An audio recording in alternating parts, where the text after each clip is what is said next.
Եթերում էքսպերտ հաղորդումն է, բարև ձեզ, իմ զրուցակիցն է Տեր Մարկոս Քահանա Մանգասարյանը, օրհնեցեք Տեր հայր։ Աստված օրհնի ձեզ եւ մեզ հետևող բոլորին։ Նյուզեեմի գիտահանրամատչելի ալիքում պարբերաբար հյուրեր ենք ունենում,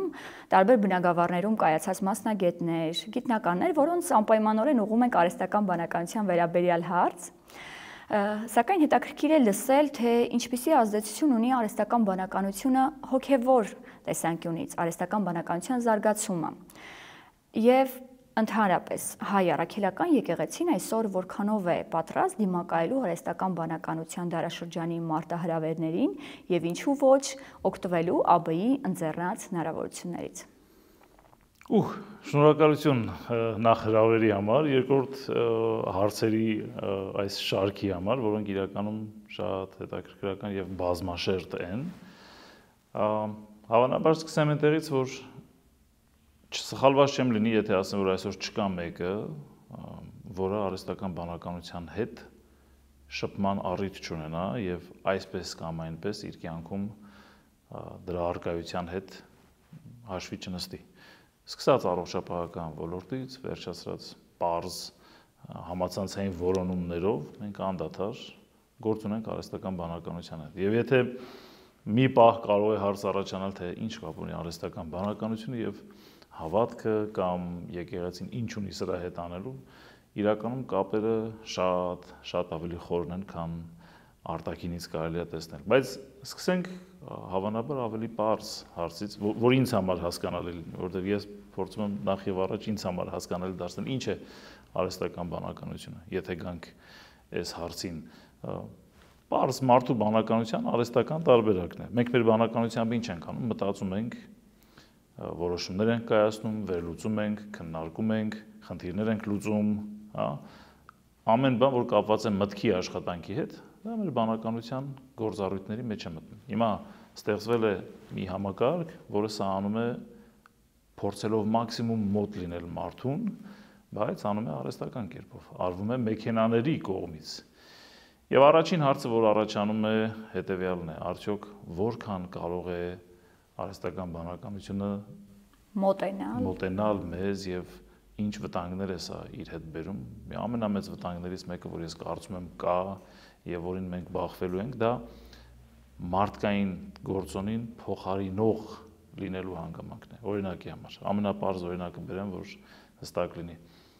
Ես սոցիալական ծառայության գրասենյակում եմ աշխատում Մայրաթորի, վարչական պատասխանատվություն ունեմ նաեւ հոգեվոր ծառայությանս կողքին, հա, շաբաթ-կիրակի ռիփսի վանքից բացի։ Եվ երբ որ տարբեր սոցիալական ծրագրեր գրելու հարցեր են լինում, հատկապես եթե միջազգային հիմնադրամներին ուղարկվելիք ծրագրեր պիտի լինեն, ես ինքս շատ եմ օգտագործում արհեստական բանականության գործիքները, պարզ ամենապարզ ChatGPT կոչվածը, որ առաջնային գործիքներից մեկն է, բայց ես ինչ եմ նկատել, ժամանակի հետ երբ որ դու շատ ես օգտագործում ես գործիքը, դու սկսում ես ծուլանալ։ Եվ այն գործառույթը, որ դու կարող ես ժամանակին անել եւ դու դրան սովորեիր, ժամանակի հետ, երբ որ տալիս ես արհեստական բանականությանը, դու դրանում հետ ես վարժվում։ Ես ինքս ինձ բռնացրել եմ այն պարզ փաստի վրա, որ երբ որ համացանց չկար, ինտերնետ չկար այդ պահին, եւ ես պիտի արագ կազմեի մի հատ ծրագիր, դրա համար ժամանակ է պետք եւ դրա համար նաեւ սեփական միտքը աշխատացնելու կարողություն է պետք։ Ինչը արհեստական բանականության գեր օգտագործման հետևանքով նվազելու է, որովհետև դու ամեն բան տալիս ես իրեն եւ առհասարակ մենք մարդը ընդհանրապես փորձում է, եթե հնարավոր է, չանել այն, ինչ որ կարող է հանձնարարել մեկ ուրիշի, մեքենաների։ Պարզ ծխող մարդուն վերցրեք, որը որ անդադար նիկոտին ստանում է դրսից, իր օրգանիզմը չի արտադրում համապատասխան նյութերը, որոնցով որ ինքը պիտի ապրի։ Եվ երբ որ դու փորձում ես հրաժարվել քո ված սովորությունից, օրգանիզմի ժամանակ է պետք, որ հասկանա ինքը դրսից այլևս չի ստանալու, պիտի ինչ-որ բան անի։ Հիմա արհեստական բանականությունը արդյոք մեզ կկարողանա փոխարինել թե ոչ մարդկային գործառույթներ, ես կարող եմ ասել, որ շատ տեղերում արդեն իսկ փոխարինում է։ Լավ է սա թե վատ, սա հարցի մյուս կողմն է, բայց համար մեկ խնդիրը, որ իբրև հոգևորական, իբրև քրիստոնյա մարդ ես ունեմ, հետևյալն է. արդյոք արհեստական բանականությունը օրերից մի օր գալու է մեզ փոխարինելու։ Բժշկության մեջ գրեթե, չասեմ ամբողջությամբ, բայց գրեթե անփոխարինելի եւ առանց արհեստական բանականության այլևս անպատկերացնելի է շատ ու շատ խնդիրների լուծումը։ Ամենապարզ օրինակը, չգիտեմ, թոքերի ռադիոլոգիական պատկերների համադրություն։ Մարդը իր ֆիզիկական կարողություններով չի հասցնի մի քանի ժամվա մեջ ճշգրտության աստիճան եւ տեղեկատվության ահռելի քանակ միլիոնավոր օրինակների կարող է համադրել, համեմատել եւ բացահայտել այս կամ այն հիվանդությունը, որ դեռ զարգացման ամենանախնական փուլի մեջ է գտնվում, կամ դեղերի արտադրության մեջ,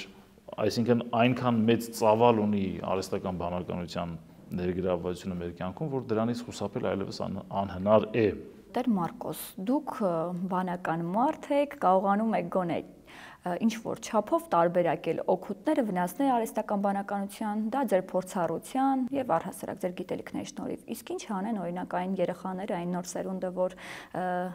արհեստական բանականության հետ համահունչ ապրում է եւ օրինակ կրթություն է ստանում։ Նույն կրթական հաստատություններում հաճախ եմ լսում, որ երեխաները, ուսուցիչները դժգոհում են, որ երեխաները շարադրություն են գրում օրինակ ChatGPT-ի միջոցով։ Եթե նախկինում մեզ հանձնարարում էին, ասում էին, նայեք պատուհանից դուրս, տեսեք ինչ եք տեսնում, պատկերացրեք ձեր պատկերացումները գրեք, հանձնեք թղթին։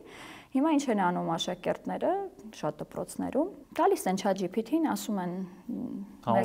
թեման, համապատասխան բառերը գրում է, տալիս է եւ որոշ հնարամիտները, որոնք որոշակիորեն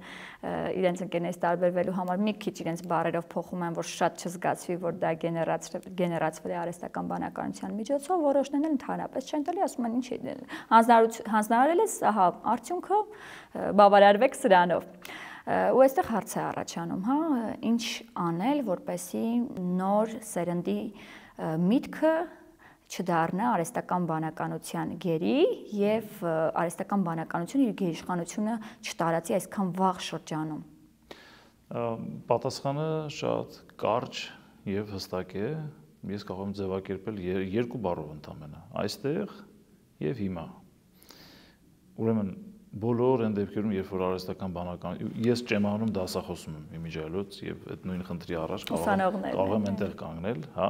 բայց որպեսզի դու կարողանաս հասկանալ, թե արդյոք սա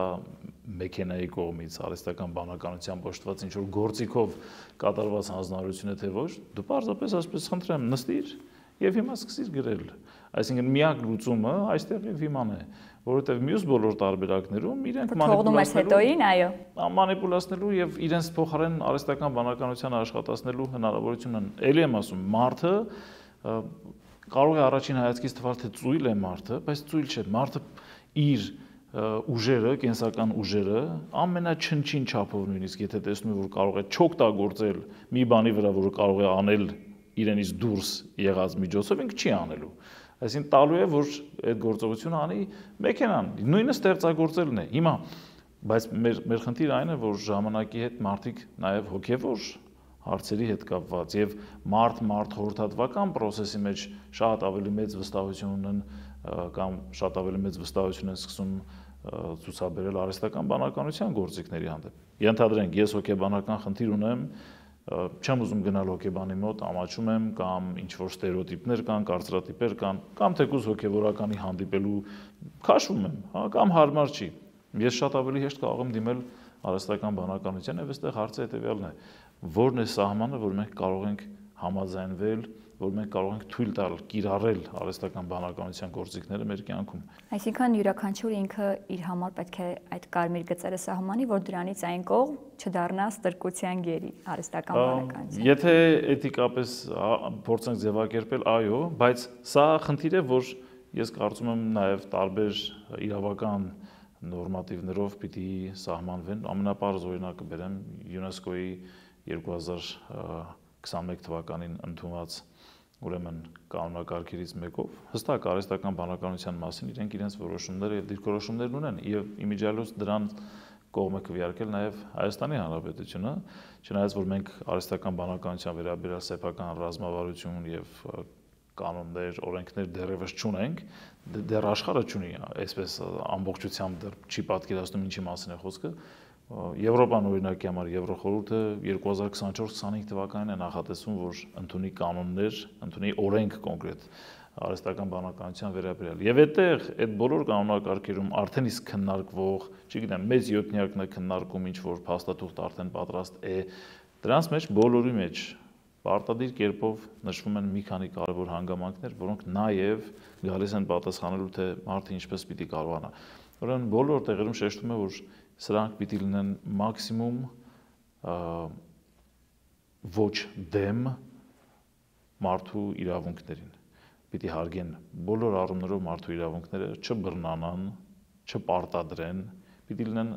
մաքսիմում առավելագույն անվտանգ, եւ տվյալների պահպանման, չբացահայտելու եւ մարդկանց վրա չազդելու տեսանկյունից, բայց այս բոլորը տեսություն է, որը կարող է թղթի վրա շատ լավ դժվարություններ է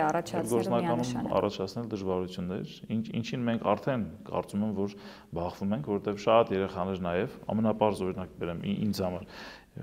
մենք ժամանակին որոնողական համակարգերով կարող ենք տարբեր նյութեր փնտրել, սովորություն կար այդպիսի, ես մինչև հիմա ունեմ, փնտրում ենք ինչ-որ նյութեր, տարբեր հղումներով անցնում ենք, փորձում ենք գտնել լավագույն տարբերակը, մեզ հետաքրքրողը, մեր նյութին համապատասխանող եւ այլն, բայց այսօր երեխաների մոտ մեծամասամբ իրենք ChatGPT-ին կհարցնեն, թե որտեղից ինչ գտնենք, եւ նույնիսկ այդ որոնողական process-ը տալիս են արդեն մարդիկ, ոչ միայն երեխաները, այլ շատ մեծեր, տալիս են արհեստական բանականությամբ գործող գործիքներին։ Իմ ասած ընդհանրապես հետեւյալն է. մարդը, որ ժամանակին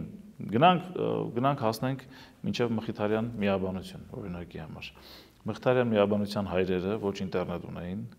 ոչ համացանց գոյություն ուներ այդ ժամանակ, իրենք ինչ էին անում։ Իրենք կարդում էին եւ փնտրում էին աշխարհի հնարավոր բոլոր գրադարաններից գրքեր բերելով եւ Վենետիկում ապրելով հանդերձ հայագիտական ահռելի նյութ էին պատրաստել, հա, եւ այն ինչ որ կարողացել էին օրինակ Ղևոն Դալիշյանը ամենահզոր դեմքերից մեկը, փոքրամարմին, բայց ֆանտաստիկ ուղեղ ունեցող մարդ, Հայաստանում երբեք չի եղել այս մարդը, Google Earth չկար, Google Maps չկար, ոչինչ չուներ եւ ինքը Հայաստանի տարբեր նահանգների մասին այնպիսի մանրամասն նկարագրողական աշխատանքներ ունի, որ Հայաստանում ապրող մարդը այդքանը չգիտեր եւ հիմա էլ չգիտի։ Ինչու՞, որովհետեւ այդ մարդը ցանկություն ունեցել եւ աշխատասիրություն ունեցել։ Հիմա մենք ունենք հնարավորությունների ավելի մեծ, ուրեմն լայն դաշտ ունենք, բայց մեր կարողություններն են հետ զարգանում։ Այսինքն մարդը չունենալով տեխնիկայի հնարավորությունները ստեղծել է աշխատություն, որը այսօր, չգիտեմ, պատմություն Սիսական նահանգի, օրինակ, հա, Սյունիքի մասին, տարբեր մեր գավառների նահանգների մասին այնպիսի մանրամասնությամբ, թե որտեղ ինչ քար է գտնվում, որ եկեղեցու պատին ինչ արձանագրություն կա, բայց այսօր հնարավորությունների աճելու հետ մեկտեղ մենք կորցնում ենք այդ փնտրելու, վերլուծելու կարողությունը։ Այս ամենամեծ խնդիրներից մեկը սա է։ Մյուս հարցը, որ ինձ համար շատ կարևոր է, արդյոք ինքը գա փոխարինելու հոգևոր խորհրդատվությանը, որտեվ ինչպես որ ասի հոգեբանների դեպքում շատ հանգիստ շատ դեպքերում փոխարինում է արդեն։ Օրինակ բերենք, ես հիշում եմ, որ նախորդ տարի կաթոլիկ խմբի կողմից ստեղծվել էր AI հոգևորական արհեստական կերպար, Հայր Ջասթին էր անունը պայմանական, որը, այսպես ասած, հոգևոր ծառայություններ էր մատուցում հավատացյալներին, սակայն օգտատերերի բողոքից դժգոհություններից հետո այն ընկերությունը, որը ստեղծել էր, այսպես ասած, վերացրեց, հա,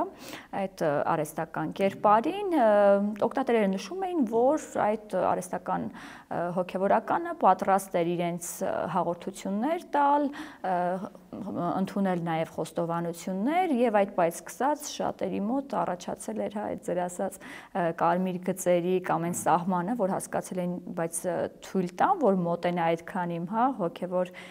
աշխարհին կամ իմ հոգուն, արդյոք դա թույլատրելի է, բայց եթե չեմ սխալվում, կան այսօր էլի ստեղծված տարբեր ընկերությունների կողմից եւ ինչպես է դա աշխատում, արդյոք դա կգա նաև Հայաստան, հնարավորություն դուք տեսնում եք։ Ես գիտեմ, որ բուդդիստական տարբեր տաճարներում այդպիսի փորձառություն կա, բայց ոչ համատարած ռոբոտ, բայց այնպես է սարքված, որ դու հասկանաս, որ ինքը մարդ չի ամեն դեպքում, այսինքն տեսքով ամբողջությամբ մարդու նման չի, չնայած որ գլուխ ունի, ոտքեր ունի, ձեռքեր ունի եւ կարողանում է խորհրդատվություն իրականացնել։ Այո, տեղ թողել են, որ եւ էս էլ կարևոր մի հանգամանք, որ այո, եւ այդ միջազգային բոլոր պրոտոկոլների մեջ պարտադիր շեշտվում է, որ արհեստական բանականությունը պիտի լինի ճանաչելի, այսինքն որևէ սարք, ռոբոտ կլինի, համակարգչային ծրագիր կլինի, որևէ բան, որ աշխատում է արհեստական բանականությամբ ինքը պիտի քեզ տեղեկացնի, որ սա արհեստական բանականությամբ գեներացված ինչ-որ process է, նույն ձևով ոնց որ բանկում։ Նույնն էլ օրինակ մեդիա ոլորտում, եթե մենք գեներացնում ենք որևէ լուսանկար, պետք է պարտադիր նշենք, որ դա գեներացված է։ Այլ հարցադակը պահվի հետո թե չէ, այստեղ էլ լուրջ խնդրի առաջ ենք անելու, երբ որ ունենանք ռոբոտներ, որոնք որ առավելագույն նման են մարդուն, թե իրենց կազմվածքով, պահվածքով, խոսվածքով, ֆիզիկապես նույնիսկ հիմա ես միգուցե երևակայական ինչ-որ բանի մեջ եմ, բայց ես երևակայում եմ, որ կլինի ժամանակ, երբ որ մենք կունենանք նյութեր,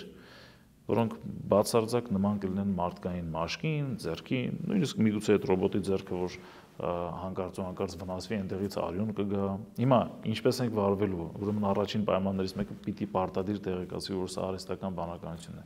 Բայց գալով մեր հարցին, Հայաստան կգա թե չէ, փորձառական ինչ-որ նմուշներ հավանաբար կլինեն, բայց բացառում եմ, որ հայ առաքելական եկեղեցին երբևէ համաձայնվի ռոբոտ հոգևորական ունենալ, արհեստական բանականությամբ օժտված։ Ինչու՞։ Ոչ միայն հայ առաքելական եկեղեցին, կաթոլիկները անգամ այդ փորձառությունը ունենալով հանդերձ, դա ընդհանրապես փորձ էր, չգիտեմ հետո մինչև ուր կհասցնեն իրենք, բայց բոլոր քրիստոնեական եկեղեցիները, ավանդական քրիստոնեական եկեղեցիները շեշտում են կարևոր մի բան։ Ծեսերը եւ խորհուրդները, մկրտություն, պսակ, հաղորդություն, սրանք բոլորը խորհուրդներ են, որտեղ մենք խորհուրդ ասում ենք այն ծեսերին, որոնց արտաքին իրադարձությունների հետևում հավատում ենք, որ կա մեկ այլ իրականություն։ Օրինակ մկրտությունը մենք ջրով լվանում ենք։ Ես դա ուզում հարցնել, հնարավոր է օրինակ առցանց եղանակով ինչ որ մի բանի որոշել մկրտությունը իրականացնել։ Ջրով լվացվում է մարդը, բայց մենք հավատում ենք, որ ինքը հոգևոր ծնունդ է առնում։ Խորհուրդ է այն արարողությունը, որի արտաքին գործողությունների հետևում մենք հավատում ենք, որ կա անտեսանելի իրադարձություն։ Երկուսը պսակվում են։ Մատանիները դրեցին, գինին խմեցին, մենք ասում ենք, որ անտեսանելի կերպով այս երկուսը մեկ են դառնում, միությունն է իրենց ստեղծվում։ Հիմա խորհրդի կատարման համար բացառապես ֆիզիկական ներկայություն է պահանջվում։ Սա սևով սպիտակի վրա վաղ եկեղեցուց սկսած ամրագրված օրենք է, որ երբեք չի կարող խախտվել։ Հեռվից հեռու ես կարող եմ աղոթք անել ձեզ համար։ Նույնիսկ, չգիտեմ, Zoom-ով, Skype-ով, հեռախոս կարող եք վերցնել, զանգել, ասել Տեր Մարկոս։ Օրինակ կարող եք խոստովանություն ընդունել։ Խոստովանություն չեմ կարող եմ լսել ձեր խոստովանությունը, բայց թողություն տալ չեմ կարող։ Բայց սա էլ ամրագրվող եւ դեռ ճշտվելիք հարցերի մեջ եմ մտնում, որտեղ խոստովանության գաղտնիությունը համար 1 կարևորությունն է եւ ցանկացած կոմունիկացիոն միջոց, որով դուք իմ հետ կշփվեք, ինքը ունի երրորդ կողմ, որը տիրապետում է մեր զրույցին, անկախ նրանից ինքը հետաքրքրված է թե չէ, բայց որպեսզի տեղեկությունը ինձանից հասնի ձեզ, ինքը գնում է մեկ ուրիշ սերվերով հասնում է ձեզ, այսինքն մեր խոսակցությունը վերահսկելի է։ Այսինքն հուսալ, որ եկեղեցու ավանդական առաքելությունը չի փոխվի արհեստական բանականության զարգացման պայմաններում կարելի է։ Ոչ թե հուսալ, այլ վստահ լինել, որովհետև դա բացառվում է։ Այդ դեպքում եկեղեցին կդադարի լինել եկեղեցի։ Եվ այստեղ շատ կարևոր մի ուրիշ հանգամանքի վրա եմ ուզում ուշադրություն դարձնել։ Տեսեք, նույն այս արհեստական բանականության հնարավորությունները, վիրտուալ իրականության բերած հնարավորությունները, VR ակնոցները վերցրեք։ Մարդիկ այսօր VR վիրտուալ իրականության մեջ իրենց երկրում նստած, մեկ այլ երկրում նստած իրենց գործընկերոջ հետ կարողանում են ինչ-որ օֆիսային տարածությունում հանդիպել, առանց տեղից շարժվելու, VR իրականության մեջ վերադառնալ ինչ-որ պատմական իրադարձության եւ պատկերացնել, որ իրենք հետաքրքրական դեպքերի իրադարձություններ եւ այլն։ Հիմա այս ամբողջը մեզ որքանով է կտրում իրականությունից։ Եվ մեկ ուրիշ հարց է առաջանում. ինչ է իրականությունը։ Արդյոք վիրտուալ իրականությունը պակաս իրական է, քան այն, որը ոչ վիրտուալ է։ Սրանք շատ լուրջ հարցեր են։ Տեսեք, երբ որ գա մի ժամանակաշրջան եւ դա սարերի հետևում չի, երբ որ կլինեն մեքենաներ, որոնք որ մեզանից մի քանի անգամ, մի քանի 100 անգամ ավելի արագ եւ ճիշտ կկողմնորոշվեն տարբեր իրավիճակներում խնդիրներ լուծելու համար, այդտեղ հարց է առաջանալու, արդյոք մարդը շարունակելու է մնալ առաջին տեղում, թե ինքը դառնալու է արդեն երկրորդային էակ եւ առաջին տեղում լինելու են AI-ով, AB-ով, արհեստական բանականությամբ շարժվողները, արհեստական բանականության կնքահայրը, այսպես ասած, Ջեֆրի Հինտոնը, որ քան տարեկան է, համարյա 80 տարեկան պապիկ է մի հատ, որ հիմքում ինքն է կանգնած, մարդը ասում է, ես չեմ կասկածում, որ գալու է ժամանակ, երբ որ արհեստական բանականության մեքենաները շատ ավելի արագ եւ լավ են կողմնորոշվելու քան մենք, որովհետև դրանք անդադար սովորելու process-ի մեջ են։ Հիմա եկեղեցին, հա, քիչ առաջ ասացի, այստեղ եւ հիմայի մասին է։ Ինչքան էլ որ ինքը հավիտենական կյանքի մասին քարոզի, եկեղեցին այն իրականությունը, որը տրված է Աստծո կողմից, չի կարող ստորադասել վիրտուալ իրականությանը։ Եվ այստեղ նաև շատ ու շատ միջանձնային հարաբերություններում մենք հարցեր ունենք, որոնք հետո գալիս են ու հոգևորականն են փորձում տալ, հոգեբանին են փորձում տալ, մարդ-մարդ հարաբերությունների բոլոր մասնագետներին են տալիս լուծելու համար։ Մարդիկ իրենց իրական իրականությունից կտրվելով, VR, վիրտուալ իրականության մեջ հայտնվելով, շատ ու շատ անգամ կտրվում են խնդիրների առաջ են կանգնում, շփման խնդրեմ են ունենում, վիրտուալ իրականության մեջ լրիվ այլ կերպարներ են։ Եվ ինչ պետք է անի այդ դեպքում եկեղեցին հավատացյալի հետ կապը պահպանելու համար այս թվային իրականության պայմաններով։ Հավատացյալի հետ կապը պահպանելու համար, հիմա տեսեք, ես խոսում եմ այս վտանգների մասին, բայց միևնույն ժամանակ ինձ հեռուստադիտողը կարող է հարցնել այդ դեպքում ինչու ես քարոզում սոցիալական հարթակներում, Facebook-ում, Instagram-ում կամ տարբեր տեղերում։ Ինչու ես օգտվում այդ հարթակներից։ Ինչու ես այդ հնարավորություններից օգտվում։ Ուրեմն ասեմ, եւ այդտեղ էլ ես իմ հավատամքը ունեմ, որովհետեւ սկզբունքը հետեւյալն է. ցանկացած համացանցային քարոզություն, որը չի առաջնորդելու մարդուն դեպի իրական շփում այլ մարդկանց հետ եկեղեցու ամփոփանու ներքո, ինքը հանցագործություն է, դա քարոզություն չի, դա չարագործություն է։ Եկեղեցին ինչի մասին է։ Եկեղեցին նույն Աստծուն հավատացող մարդկանց համախմբվածությունն է։ Բառը հենց հունարեն էկլեսիա նշանակում է հավատացողների, հավատքով մարդկանց ժողով, միություն, հավաք, համայնք։ Ուրեմն եկեղեցին առանձին մարդու մասին չի, եկեղեցին համայնական կյանքն է, իրական համայնական կյանքը եւ որը կենտրոնացած է հաղորդության խորհրդի շուրջ։ Մենք տարբեր խորհուրդներ ունենք, շատ տարբեր ծեսերու արարողություններ ունենք, բայց գլխավոր արարողությունը մեր եկեղեցում, առասարակ քրիստոնեական եկեղեցում եղել եւ մնում է հաղորդությունը։ Ուրեմն եկեղեցին կարող է օգտագործել եւ կներեք այդ բառի համար դատապարտված է օգտագործել ժամանակակից բոլոր արհեստական բանականության տրված ընձեռած հնարավորությունները, սոցհարթակները, վիրտուալ իրականությունը առհասարակ, բայց դրանք մի նպատակ պիտի ունենան՝ մարդկանց բերել միմյանց հետ շփման եւ հաղորդության միջոցով Աստծո հետ շփման։ Ճիշտ եմ հասկանում, որ հոգևորականը թվային իրականությունում պետք է լինի նախաձեռնողի դերում այս իրավիճակում, այսինքն հավատացյալին բերի եւ իր հետ կապը նաեւ այս հարթակների միջոցով, հա։ Միանշանակ ճիշտ եք, միայն թե հավելումը հետևյալն է, եւ այդ շփումը չպիտի մնա համացանցում, որովհետեւ եթե ես պիտի նպաստեմ, որ մարդը պարզապես տանը նստած պիտի գրի ամեն ինչ որ մի գրառման ներքո եւ իրան լավ զգա, որ ինքը իր հոգեվոր պահանջը բավարարեց եւ կարդա հերթական ինչ որ ստատուսը կամ լսի ինչ որ մի լավ քարոզ, իրան լավ զգա, այդտեղ ես հանցագործություն եմ անում, ես այդտեղ քարոզություն չեմ անում, որովհետեւ քրիստոնեական հավատքը, կրոնը, քրիստոնեությունը առասարակ ինքը իրական ապրվող կյանքի մասին է։ Մուլտիկ տեսած կլինեք Wall-ին, հայտնի Wall-ի մուլտֆիլմը, որ ամբողջ աշխարհում ամեն բան վերանում է, մի հատ փոքր ռոբոտ է մնում եւ մի հատ փոքրիկ բույսի հատիկ է մնում, որ դրանով վերականգնվի աշխարհի կյանքը, մարդկությունը եւ այլն։ Ուրեմն այդ մուլտֆիլմի մեջ ներկայացվում է ծույլ մարդու կերպարը, շատ հայտնի մուլտֆիլմ է, որտեղ որ այս մարդիկ այնքան չեն շարժվել ու իրանք անդադ պարկած են ինչ որ կապսուլաների մեջ, որոնք գնում գալիս են ուտելիք, ամեն բան իրանք կլոր մարդիկ են հիմնականում, ոչ մի բանով չեն անհանգստանում, ոչ շարժվում են, ոչ էլ մի օր վերանում են իրականությունը, որտեղ իրենք կան։ Հիմա ես պատկերացնում եմ, որ շատ հեռու չի մի իրավիճակ, երբ որ մենք կարողանանք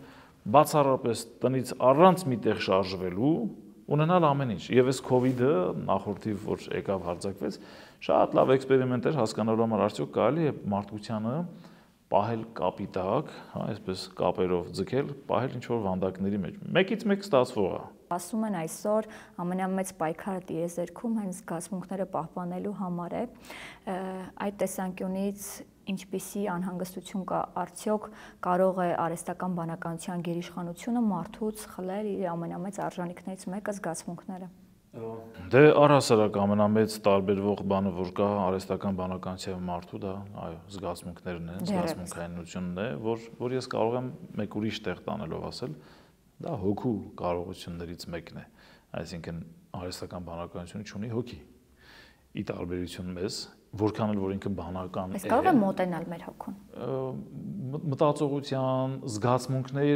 զգացմունքների իմիտացիայով, հա, ձևացնելով զգացմունքներ, որտեղ արհեստական բանականությունը չունի եւ չունի բարոյականություն, տեսեք, զգացմունքներ, բարոյականություն եւ հոգի չունի, եւ հոգին էլ այս զգացմունքների ու բարոյականության ծնունդ տվողն է, հա, չունի արհեստական բանականություն եւ կարող է ձևացնել թե ունի, բայց այլ հարց, թե մարդը որքան կարող է իրեն սովորեցնել արհեստական բանականությամբ առաջնորդվող մեքենայի հետ շփվել հենց բարոյականության եւ զգացմունքային հարցերում։ Ֆանտաստիկ ֆիլմեր կան հիմա, որտեղ որ ներկայացվում են ռոբոտ մարդիկ, ովքեր որ գալիս են եւ ամուսնանում են մարդկանց հետ։ Հա, այսինքն ֆիլմեր կան արդեն եւ ցանկացած հայկական անգամ։ Ես հայկականը չեմ տեսել, կա տարբերակը, անունը չեմ հիշում։ Եվ ավելի լավ պետք է չի դա տարածենք, ինքնտեղով շատ տարածվելու է եւ հարց է առաջանում, արդյոք մենք վաղը ընդունելու ենք մարդու եւ մեքենայի ամուսնությունը։ Մենք ասելով ես միայն եկեղեցին նկատի չունեմ, եկեղեցին իհարկե չի ընդունելու, բայց հարց ունի ընդունելու երկիրը, որ միգուցե օրերից մի օր հասնի դրան, եթե կարելի է օրինակի համար ծննդաբերել մեկ ուրիշի միջոցով, սուրոգատ մայրության, հա, զավակ ունենալ սուրոգատ մայրությամբ, ինչ տարբերություն դա կլինի մարդու կողմից, թե օրինակի համար, բացառապես մեքենայի կողմից հատուկ պայմաններում ստեղծված ինչ-որ ինկուբացիոն տարբերակով մարդու ստեղծում։ Բջիջները կվերցնեն երկու իրական մարդկանցից, դոնորները կլինեն իրական մարդիկ, բայց սաղմը ամբողջությամբ կզարգացվի մեքենայի մեջ, որից հետո կծնվի մարդ։ Հիմա հարց. մենք սրան ընդունում ենք որպես մարդ, թե ոչ։ Կամ երբ որ գանք դեպի տրանսհումանիզմ կոչվածը, մի իրականություն, երբ որ մարդիկ օրինակի համար իրենց օրգաններից շատերի աշխատանքը բացառապես վստահելու են արհեստական բանականությանը։ Հիմա մի քիչ շատ ֆանտաստիկա թվում է, բայց ինքը ինքան արագ է գալու, որ մենք, չգիտեմ, այս հաղորդումը երբ որ կավարտվի, ահագին բան արդեն փոխված է լինելու։ Հիմա պարզ բիոնիկ պրոթեզները, որ գոյություն ունեն աշխարհի երեսին, մարդու դաստակի կեսը չկա, հա, բայց այդ բիոնիկ պրոթեզների միջոցով ենք կարողանում են մատերը շարժել այնպես, ինչպես որ իր ուղեղն է կամենում, որտեղ ամենափոքր ազդակներն էլ արհեստական բանականության միջոցով հասկացնել է տալիս այդ սարքին, որ ինքը պետք է այսպես շարժվի կամ այնպես։ Հիմա ինչ են կանելու, եթե մարդիկ լինեն, ովքեր որ իրենց սրտի աշխատանքը, օրինակ, կամ գլխուղեղի այս կամ այն հատվածի աշխատանքը վստահելու են արհեստական բանականությանը, որտեղ այդ արհեստական բանականությունը շատ ավելի արագ եւ շատ ավելի հստակ է կողմնորոշվելու, թե ինչ խնդիր կա իր մոտ եւ դրա հակազդման միջոցները ձեռք առնելու։ Ինչ ենք անելու, մենք ասելու ենք այս մարդիկ են թե ոչ։ Եվ ի վերջո ես այս բոլոր հարցերի պատասխանները մեծ հաշվով այնպես չի որ ունեմ, բայց կարծում եմ, որ ցանկացած նման զրույց քննարկում ինքը մի քայլ մեզ մոտեցնում է այդ իրականությունը ավելի իրական տեսնելու եւ նախապատրաստված լինելու համար։ Իսկ ինչ կարող է անել եկեղեցին կորցնելու մարդկային այդ ջերմությունը, հոգևոր շունչը։ Ես այս վերջերս հայերենով 24 թվականին տված արհեստական բանականության հետ կապված մի հետաքրքիր գիրք կար Քիսինջերի, հեղինակներից մեկը Հենրի Քիսինջերն էր եւ եթե չեմ սխալվում Քիսինջերն էր։ Գլխավոր հարցը հետեւյալն էր այդ գրքի մեջ. արդյոք ինչ է նշանակում լինել մարդ արհեստական բանականության դարաշրջանում։ Ուրեմն ես կարծում եմ, որ եկեղեցին ամեն ինչ պիտի անի ներկայությունը ապահովելու համար իրական ապրվող կյանքի տեսանկյունից, այսինքն վիրտուալ իրականությունը մի կողմ, բայց եկեղեցին պիտի թե իր ծեսերի, թե աղոթքների, թե մարդկանց հետ հանդիպումների շփման պարզ շփվելու միջոցով պիտի իր ներկայությունը ապահովի։ Այստեղ լուծումը բարդ չի, լուծումը պարզապես անդադար աշխատանք է պահանջում, որ եկեղեցին չպիտի գնա ու գրասենյակների մեջ մտնի եւ եկեղեցիների մեջ փակվի ու ասի ժողովուրդը թող գա, չէ, մենք պիտի քայլ անենք եւ շարժվենք դեպի իրական կյանքում մարդկանց հետ իրական շփումը։ Այսինքն նույնիսկ տեղեկատվական տեխնոլոգիաները պետք է կիրառի հավատացյալին վիրտուալ տիրույթից իրականություն բերելու համար։ Միանշանակ։ Եթե այնտեղ ներկայություն կա մարդկանց մեծ զանգված իմը երիտասարդների 99%-ը համացանցում է եւ ավելի շատ ժամանակ անցկացնում են համացանցում, քան իրական կյանքում։ Բարձր չէ, որ ես իրական կյանք բերելու համար այնտեղ էլ պիտի հայտնվեմ։ Բայց այդտեղ վտանգ կա արդյոք ես այնտեղ հայտնվելով մեկն չլինի, որ ինձ այնտեղից հետ բերի, այս վտանգն էլ անշուշտ կա եւ շատ եկեղեցիներ կային, օրինակ բողոքական եկեղեցիներ կային, COVID-ի ժամանակ հաղորդություն էին տալիս on-line։ Ասում էին վերցրեք բաժակ, վերցրեք գինին, վերցրեք հացը, գինին լցրեք բաժակի մեջ։ Այս ինչ աղոթքն են կանում,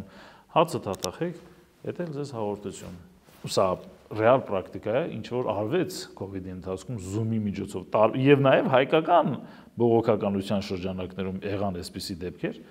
ինչը մերժեց եկեղեցին։ Օրինակ մենք շատ կանխարգելիչ միջոցառումներ տեսանք, նույնիսկ ժամանակ կար, որ եկեղեցիները փակվեցին որոշակ, բայց երբեք on-line տիրույթ չի տեղափոխվել որևէ արարողություն։ Կարող ենք on-line ժամերգությունը ցույց տալ, հա, պատարակը on-line եթերով հեռարձակել, բայց երբեք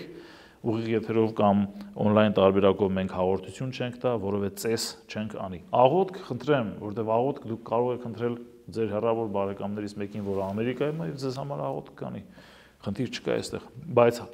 խորհրդի իրականացումը եւ այդ հատկապես հաղորդության մասին է, բացառապես ֆիզիկապես ներկա պետք է լինի մարդ։ Եվ ամփոփելու եթե լինենք, ո՞րն է եկեղեցու տեսլական արհեստական բանականության զարգացման պայմաններում։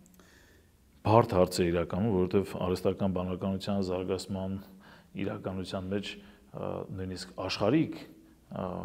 այսպես ասենք, դերակատարները իրենց անելիքը մինչև վերջ չեն հասկացել ու չեն պատկերացնում։ Բայց մեզ համար հստակ է մի բան, շարունակել մնալ Աստծո պատկերով ու նմանությամբ։ Իբրև վերջաբան ես սա ասեմ, որովհետև չհասցրեցինք այդ մասին խոսել, մենք ամենամեծ առանձնահատկությունը, որ ունենք, Աստծո պատկերով ու նմանությամբ ստեղծված լինելն է մեր։ Իսկ Աստծո պատկերով, երբ որ ասում ենք, մենք հասկանում ենք ազատ ընտրության կամքը, երբ որ մարդը ազատ է, արհեստական բանականությունը ազատություն չունի։ Ինքը ազատ է այն շրջանակներում, որով մարդը օժտել է իրեն։ Դա կարող է շատ մեծ լինել, բայց ինքը մարդու տված սահմաններից այն կողմ չի կարող ազատ լինել։ Մարդը ունի Աստծո պատկերը եւ ստեղծագործ է։ Արհեստական բանականությունը ինքն իրենից երբեք չի ստեղծագործելու, առանց հրահանգի չի ստեղծագործելու եւ մարդը ունի անմահ հոգի։ Ուրեմն այս երեքը՝ ազատ կամք, ստեղծագործող միտք եւ կյանք եւ անմահ հոգի։